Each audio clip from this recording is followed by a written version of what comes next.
Should you or I, or anybody for that matter, go to college according to the math?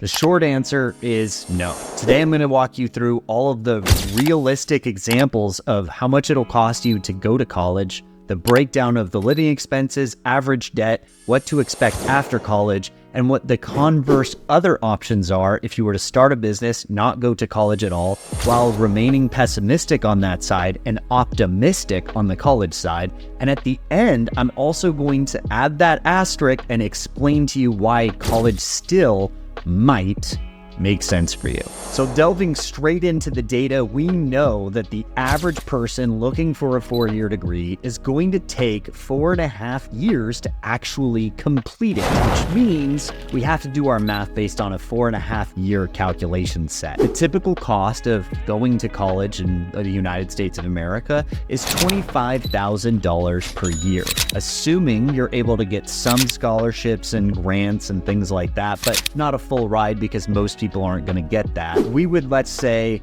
get rid of $10,000 due to scholarships and grants. That means you're only paying $15,000 a year to go to your institution, but that's for 4.5 years. Doing the math on that, we get $75,000 to complete your college education. Typically, people will take that out in loans, but I'm also, like I said, I'm going to be positive in the college scenario. But you are a go-getter. You decided to get a part-time job, and the entirety of your college career, you are going to work 20 hours every single week, getting $15 an hour because, let's face it, you can't really qualify for much better. So that's going to actually mean that you can get out of college completely debt-free. You're going to make $15,000 a year from your part-time job, and you're going to do that for 4.5 years, resulting in a net $0 lost to get your degree. The problem is you're still going to have to pay for food, living expenses, gas, and other various things. Again, I'm going to be very, very conservative with my estimate here and say that it's only going to cost you about $1,000 a month. Because of that, let's say, again, this is 4.5 years, that you're now going to be $50,000 in debt, even though you took on zero college debt. You now have other forms of debt, whether it be credit cards or long interest loans or whatever the case might be. Now let's start the future. So you've taken 4.5 years, effectively 5, because there's the windows in between them that you're not going to school. So you're 5 years in, and I'm going to cover a 10-year time horizon for college, which means we have another 5 years to go, and for creating a business and not going to college. So in your first year outside of college, what's likely to actually happen? In those first couple years, you're likely to get some promotions and faster pay bumps. And then afterwards, it's going to settle out and become regularly scheduled price increases or salary increases by an average, according to the United States statistics, 3%, but I'm going to actually say 5% because the last few years have been more than typical. So I'm going to be generous and say 5% after your initial promotion sequencing stops. So year one, what's typical of just outside of college, because you're brand new and you have no work experience, is to start out at an entry-level job making $35,000 a year. After that, I assume you're going to have a regularly scheduled pay bump. You're going to get $40,000 your second year. You're going to get promoted in your third year and make $60,000. Promoted again in your fourth year and make $80,000. Promoted to eventually your end goal job, your fifth year, and make $100,000. And every year after that, you're likely to receive about a 5% pay raise, meaning the next year 105, the next year 111-ish. So let's do the math on those 5 years. Throughout those 5 years, you made $315,000. Subtracting your $50,000 worth of debt, you now actually made $265,000.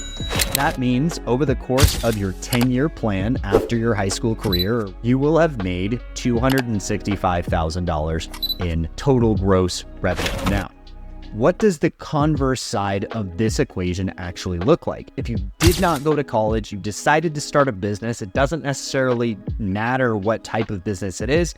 I went into the real estate space and I had wildly better opportunity and better results than the scenario that I'm going to go through with you today.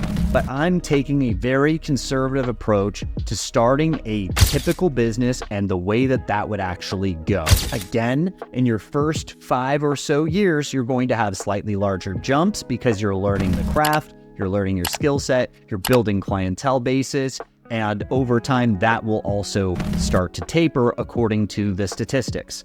The taper, however, when you own a business is typically goes down to a 10 to 25% year-over-year increase instead of like salary, which is about a 5% increase. Again, I'm going to take the pessimistic approach on the business side of the conversation and say that you're only going to make 10% gains the 10th year. So that means, again, like I said, I'm going to be pessimistic. Year 1, you're right out of high school or whatever the case might be, and the first year you make $15,000. The next year you've developed some skills, you make $25,000. The next year, which is year 3, you start to make $60,000 because you have a firm understanding of what you're doing. The 4th year, you make $75,000 because now your client base and your clientele base is growing. Your 4th and 4.5 year, you're going to now get $80,000 a year. It's going to slow down a little bit now because the progression of your knowledge base is now abutting what your business's capability is of growth. So your 4th to 5th year, you're going to make $80,000. After that, let's be pessimistic and say that you're going to consistently gain 10% every single year after that. That means year 6, you make $10,000. Year 11, $110,000. Year 8, you make $125,000. Year 9, you make $140,000. Year 10, you make $155,000. That means in this 10-year plan, your gross revenue would actually be $630,000 on top of the $165,000 you earned during what the other person was doing during college. So those first 4.5 years resulted in a gross revenue for the business owner of $165,000, and for the college goer, a negative $50,000. So that's already a swing of more than $200,000 based on that decision alone. On top of that, after the fact, the business owner or creator has such a lead on the college goer that it's going to be impossible for the college goer to catch up, because the total gross revenue, and I'm going to go through this one last time back to back, you have the college person 10 years after the fact having grossed $265,000 after the college expenses, and the business creator making $795,000 in the same period of time. Now that's a over $500,000 delta, and moreover, the business owner is likely to have increases of 10% per year, and the college goer, who's likely on salary, is only going to make an extra 5% per year moving forward, meaning that the college goer has very little chance, if any, in catching up to the business goer, assuming they make similar life choices and similar investments. Caveat, this is where I'm going to get into why might you actually go. Okay, the math does not support going to college in 99% of the cases, but what I'm going to say is college didn't used to be about money. College initially was about becoming more well-rounded, understanding the culture better at large, and learning societal function at a deeper level at an older age. So if your goal is to go to college and build a actual higher education and you're not going there for the money, then it might make sense to go for the cultural experience, for the ability to get connected with people. And that leads me to another point. If you go to college and you join a fraternity or a sorority, that better connects you to a network of people that will further you in your careers. So if you do that and you join a fraternity or a sorority, it is likely that you might earn more money over time because the people that were in your network are likely to help support you and help you grow faster. If you are not doing that, there is only a few things that make any sense to go to college for. You could go there for computer science or technology because those are some of the highest paying jobs. And in fact, the scenario I gave for college is close to that.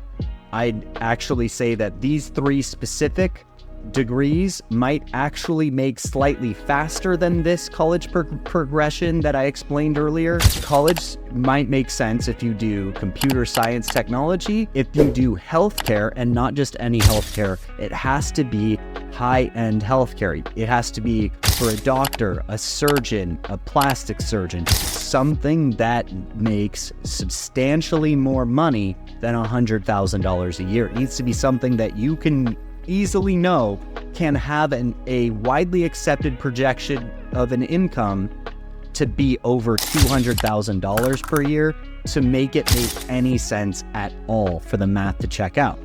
On top of that, you have the law, because if you want to get into the law, you cannot do that without education, and the income possibilities also do support going to law school. But of course, that math is different as well, because you have to add in an extra 3 years. Same thing with healthcare. You add in an extra 3 years, pushing the time horizon even further, which is why if you go into either of those fields, you do have to be on the upper echelon of those fields to make the math work at any point in your career. Because all of the money that I explained in the original example, that over $500,000 delta, that assumes that that's all that is. It doesn't assume that the person making the extra money puts that into anything that has a compounding interest effect to it. If that does, it is a multi-million-dollar decision to go or not to go to college. If you're interested in mentorship in business and what to potentially do with your career or your life, please consider hitting the subscribe button and liking the video. If you have any comments on the subject, please leave them below. I will get to every single one of them, and I really appreciate you joining me on the channel. I look forward to seeing you on the next one.